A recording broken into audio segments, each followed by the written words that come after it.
이런 이야기가 있죠. 서울에서 부산까지 가장 빠르게 갈 수 있는 방법이 무엇인가?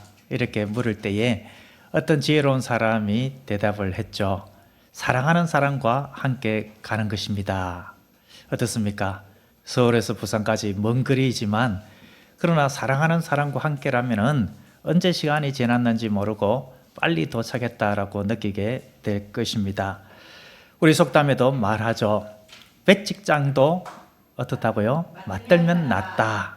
한 사람은 빨리 가지만 두 사람은 멀리 간다.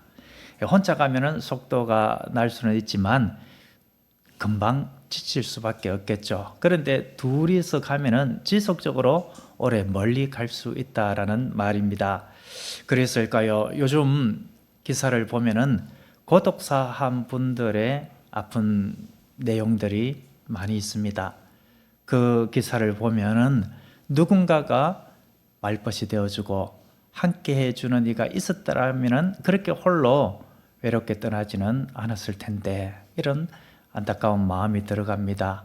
함께함은 서로에게 힘이 되어주는 삶의 동력입니다. 생명의 힘이기도 합니다. 그런데 이처럼 함께함은 참으로 유익이 있습니다만 우리 사람의 함께함에는 한계가 있죠. 제가 명절 때에 혼자 운전하기가 조금 힘드니까 장시간 운전이다 보니까 사모가 교대에서 운전을 해줄 때가 있습니다. 그럴 때면은 상대방이 졸지 않기 위해서 우리가 서로 이야기를 나눠주고 이렇게 대화를 하는 것이 아닙니까? 한동안 이야기를 하면서 졸지 않게 해준다라고 했지만 어느 순간 보면은 제가 졸고 있거나 자고 있는 모습을 봅니다. 그럴 때면은 사모가 혼자서 운전하고 가족들 다 자고 있으니까 졸려서 힘들어하는 모습도 보게 됩니다. 이처럼 힘들고 지친 사람은 서로 도우려고 해도 한계가 있는 법이죠. 그런데 하나님은 그렇지 않습니다. 하나님은 졸지도 아니하시고 주무시지도 아니하시는 하나님이십니다. 시편 121편 4절에 이스라엘을 지키시는 이는 졸지도 아니하시고 주무시지도 아니하시리로다 라고 말씀하고 있습니다. 우리가 지쳐서 힘들어도 마음이 무너질 때에도 하나님께서는 늘 깨어서 우리와 함께하여 주시고 지켜주시는 하나님이십니다. 우리는 지치고 피곤하지만 하나님은 결코 지치고 피곤하는 법이 없습니다. 이사야 40장 28절에 영원하신 하나님 여호와 땅끝까지 창조하신 이는 피곤하지 않으시며 곤비하지 않으시며 명철이 한이 없으시며 라고 말씀하시고 계십니다. 우리는 힘이 다하여 쓰러질지라도 하나님은 피곤하지 아니하신 하나님이시므로 끝까지 우리와 함께해 주십니다. 하나님은 무한한 능력의 하나님, 천지 만물을 말씀으로 창조하신 창조주 하나님이십니다. 인생의 걸음을 주관하시고 우리의 삶을 모두 다 아시는 주님이십니다. 우리가 할 수 없는 일, 감당할 수 없는 일도 전능하신 하나님은 능히 해결하실 수 있는 하나님이십니다. 이처럼 위대하시고 전능하신 하나님께서 만일 내가 너와 함께 하겠다 분명히 약속한다면 어떠한 일도 두려울 것이 없을 것입니다. 모든 일에 힘과 용기를 얻게 될 것입니다. 생생한 하나님의 능력을 체험하게 될 것입니다. 엘리야 선지자가 그러했죠. 바알 선지자 450명과 갈멜산에서 대결했을 때 하나님의 능력을 체험했습니다. 불로 임하시는 하나님, 그 하나님을 생생하게 체험했죠. 그런데 어떻습니까? 그렇게 하나님의 능력을 체험했다가도 곧 쓰러지고 낙심할 위기가 옵니다. 이세벨 왕비가 엘리야를 잡아 죽이려고 그렇게 위협을 합니다. 그때 엘리야는 도망하면서 지쳐서 하나님 차라리 나를 죽여주시옵소서라고 할 정도로 기진맥진했습니다. 그때에 하나님께서 지쳐 쓰러진 엘리야를 천사를 통하여서 깨우시고 그리고 지친 육신을 먹이시고 마시게 하시면서 하나님의 산 호렙까지 이르게 하시고 세미한 음성으로 말씀하시면서 사명을 주시고 그 사명을 감당할 힘을 주셨습니다. 이처럼 지치고 쓰러질지라도 하나님은 우리와 함께 하여 주십니다. 우리의 모든 상황을 다 아시는 주님께서 우리의 연약함 속에서도 우리를 만나 주시고 우리에게 힘을 주십니다. 본문의 상황이 바로 그러합니다. 하나님께서 아하스 왕에게 주신 약속의 말씀, 곧 모든 하나님의 백성들에게 주신 언약의 말씀이 본문입니다. 본문의 시대적 배경은 남유다 왕 아하스가 다스릴 때입니다. 아람과 북이스라엘은 서로 적대 관계였지만 그러나 공동의 이익을 위하여서 동맹을 했습니다. 그리고 남유다까지 저들의 계획 속에 넣고자 했습니다. 그런데 남유다는 거절했습니다. 이 아수르를 대항하기 위한 동맹을 맺고자 했는데 남유다는 거절을 했습니다. 그래서 이 아람 왕 러신과 북이스라엘 왕 베가가 동맹을 하고 예루살렘 남유다를 공격해 왔습니다. 그 침공으로 인하여서 아하스 왕과 백성들의 마음은 마치 이 숲이 이 바람에 흔들리듯이 심하게 흔들리면서 큰 두려움에 빠졌습니다. 이제 우리는 다 죽었다. 이러한 절망감 가운데에 그들은 몹시도 두려워했습니다. 우리가 인생을 살아갈 때에도 이처럼 우리를 두렵게 할 만한 일이 생길 수가 있습니다. 그리하여서 낙심하고 의기소침하고 절망좌절할 그럴 때가 올 수도 있습니다. 그런데 하나님께서는 그러한 순간에 찾아오신다라는 말씀입니다. 우리가 잘해서 찾아오시는 것이 아니라 우리가 부족하고 우리가 하나님 앞에 때로는 불순종하는 삶을 살지라도 하나님의 자녀이기 때문에 찾아와 주시는 것입니다. 북이스라엘의 아하스 왕은 너무나도 악한 왕이었습니다. 하나님께서 가증하게 여기는 인신제사까지 드리는 그러한 악함을 보였습니다. 이방인들의 그 모습을 따라서 행하는 악한 모습이죠.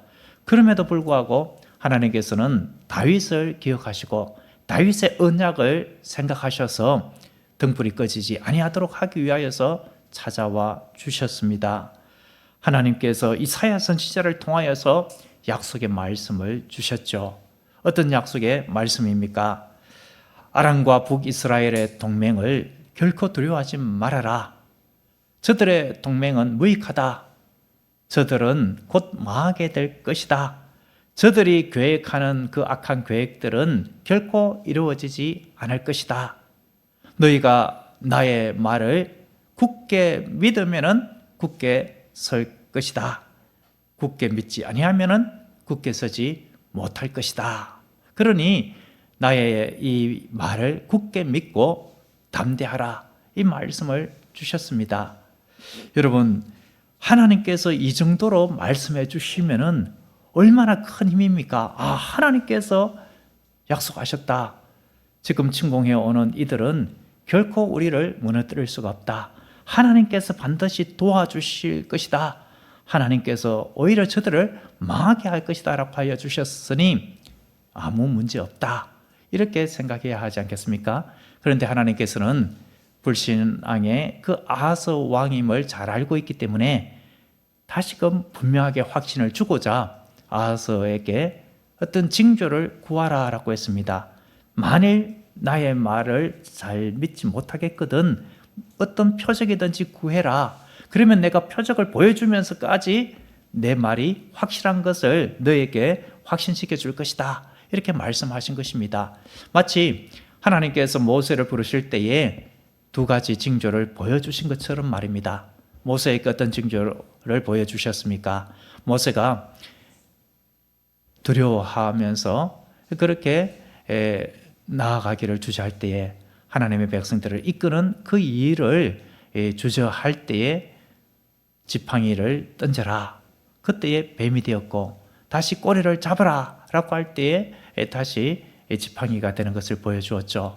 그리고 손을 가슴에 넣어라 라고 하면서 다시 뺄 때에 나병이 들었고 그 손을 다시 넣었다가 뺄 때에 본래 살로 돌아오는 것을 보여주시면서 확신을 주신 것이 아닙니까? 이처럼 징조를 구하라라고 하였을 때에 아하스는 어떤 반응을 보였습니까? 겉으로 보기에는 아주 신앙심이 있고 경건한 모습처럼 대답을 했습니다. 저는 구하지 아니하겠습니다. 저는 여호와를 시험하지 않겠습니다. 어떻습니까? 겉으로 보면은 하나님을 시험하는 그런 징조를 구하지 않겠습니다 라고 말하는, 어떻게 보면은 믿음 좋은 모습처럼 보이지요. 하지만 믿음 좋은 모습이 아닙니다. 하나님께서 분명히 구하라, 내가 보여주겠다 라고 하신 말씀입니다. 먼저 의심해서 한 것도 아니고 하나님께서 먼저 그렇게 징조를 구하라 라고 했다면은 구할 필요가 없이 믿겠습니다 라고 한다든지 그러면 보여주세요 라고 하면 되는데, 이 아하스의 마음속에는 하나님의 능력보다 아수르를 더 의지하는 마음이 이미 있었던 것입니다. 아수르에게, 그 왕에게 뇌물을 주면서 도움을 요청해야지, 이러한 계획이 굳건하게 섰기 때문에 겉으로 구하지 않겠습니다 라고 이야기했을 뿐입니다. 하나님의 능력을 불신하는 모습을 보인 것이죠. 우리는 어떻습니까? 입으로는 하나님을 의지합니다, 하나님의 능력을 굳게 믿습니다 라고 말은 하면서도 막상 어려움에 처하면은 인간적인 계산이 앞서고 있지는 않습니까? 하나님보다 다른 어떤 것을 더 의지하고 있지는 않습니까? 그런데 오늘 본문을 보면은 하나님은 얼마나 사랑의 하나님이신가를 분명히 보여주고 있습니다. 아하스가 하나님의 은총, 하나님의 은혜를 거부하였을 때에 진노하지 아니하셨습니다. 하나님께서 다시금 분명한 징조를 약속으로 보여주셨습니다. 그것이 오늘 본문 이사야 7장 14절 말씀입니다. 우리 다 같이 이사야 7장 14절 말씀 같이 다 같이 한 목소리로 읽어보겠습니다. 그러므로 주께서 친히 징조를 너희에게 주실 것이라. 보라, 처녀가 잉태하여 아들을 낳을 것이요 그의 이름을 임마누엘이라 하리라. 임마누엘의 뜻이 무엇입니까? 하나님께서 우리와 함께 계신다. 하나님께서 우리와 늘 함께 하신다. 이것이 임마누엘의 뜻입니다. 이 말씀은 징조, 어떠한 표적을 보여주지 아니하면은 도저히 믿지 아니하려고 하는 우리의 그 불신앙적인 연약한 믿음, 이 믿음을 굳건하게 해주시고자 하시는 하나님의 은혜의 말씀입니다. 하나님의 은혜를 거절하는 우리이지만 그러나 끝까지 선한 길로 인도하시고자 하시는 하나님의 강한 사랑의 음성입니다. 택한 백성을 끝까지 포기하지 아니하시는 하나님의 은총의 말씀이죠. 이 말씀은 메시아 탄생의 예언의 말씀이기도 합니다. 이 말씀대로 예수님께서 2000년 전에 이 땅에 오신 것이 아닙니까? 마리아가 성령으로 잉태를 했습니다. 그 모습을 본 정혼자 요셉이 파혼하고자 했죠. 그때에 주의 사자가 요셉에게 현몽하면서 이사야 7장 14절에 이 말씀이 응한 것이다, 이것을 확신할 수 있도록 현몽으로 말해 주었습니다. 마태복음 1장 22에서 23절이죠. 이 모든 일이 된 것은 주께서 선지자로 하신 말씀을 이루게 하심이니 이르시되 보라, 처녀가 잉태하여 아들을 낳을 것이요 그의 이름은 임마누엘이라 하리라 하셨으니 이를 번역한즉 하나님이 우리와 함께 계시다 함이라 라고 했습니다. 예수님은 이 말씀대로 이 세상에 오셨습니다. 그리고 십자가 지시고 부활 승천하시면서 이 말씀을 다시금 확인시켜 주셨습니다. 마태복음 28장 20절에 볼지어다 내가 세상 끝날까지 너희와 항상 함께 있으리라. 예수님께서 이 세상에 끝날까지, 그리고 그 하나님의 나라에서 영원토록 함께 해 주심에 대한 약속의 말씀을 주신 것입니다. 오늘은 대림절 첫 번째 주일입니다. 2000년 전에 이 세상에 임마누엘로 오신 주님을 우리가 그 탄생을 기뻐하고 기념하면서 다시 오실 예수 그리스도를 기다리는 절기가 대림절입니다. 또한 이 대림절은 함께 하시는 우리 주님을 기억하는 절기이기도 합니다. 우리는 세상 끝날까지 함께 하마라고 약속하신 이 주님의 약속의 말씀을 늘 새겨야 할 줄로 믿습니다. 제가 3주 전에 주일에 교회에 오다가 교통사고를 당했죠. 중앙선 침범한 차량에 의해서 교통사고를 당했습니다. 그리고 한동안 이제 회복이 되어 간다라고 좋아했던 척추골절상 입었던 그것이 다시 재발하는 듯 통증이 생겨서 전에는 하루 열 몇 시간 이렇게 앉아 있어도 뭐 거뜬했는데 한 2시간 앉아 있으면은 또 힘이 들어서 잠시 또 쉬어야 하는 그러한 상태가 되었습니다. 그러던 중에 지난주 수요일 밤 기도회를 준비하기 위해서 퇴근하던 사모가 역시 사모가 직진이었고, 그런데 비보 좌회전을 앞에 차가 오고 있음에도 불구하고 인지를 잘 못하고 좌회전한 차량에 부딪혀서 차는 많이 파손되어서 폐차를 해야 될 지경이 되었고 입원 중에 있습니다. 다행히 그래도 골절은 없고 내 CT도 찍어봤습니다만 이상은 없다고 하지만 많이 충격으로 인하여서 고생 중에 있습니다. 최근에 개척하면서 같이 했던 성도님 몇 분이 또 떠나기도 했죠. 몸도 지치고 또 마음이 무거운 이러한 때에 이 말씀을 묵상하면서 어제 저의 마음속에 이런 고백이 터져 나왔습니다. 하나님은 이러한 순간 속에서도 나와 함께 하신다. 하나님은 선하신 하나님이시다. 하나님은 좋으신 하나님이시다. 그러면서 저의 입술을 통하여서 찬양이 흘러나왔습니다.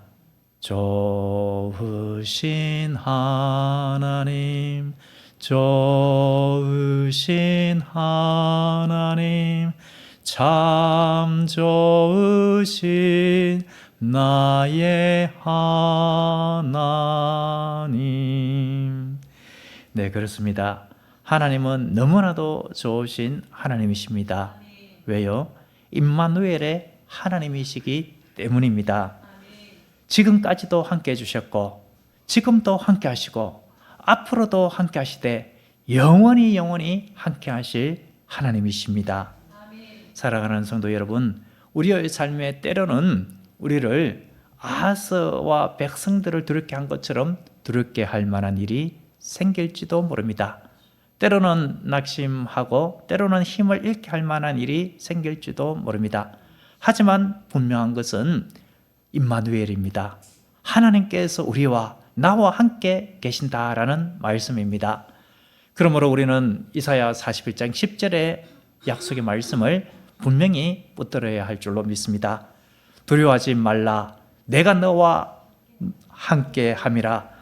놀라지 말라, 나는 내 하나님이 됨이라. 내가 너를 굳세게 하리라. 참으로 너를 도와주리라. 참으로 나의 의로운 오른손으로 너를 붙들리라. 두려워하지 말라, 내가 너와 함께 함이라. 우리의 삶 속에 함께해 주시는 하나님을 신뢰한다면 우리는 결코 두려워하지 않게 될 줄로 믿습니다.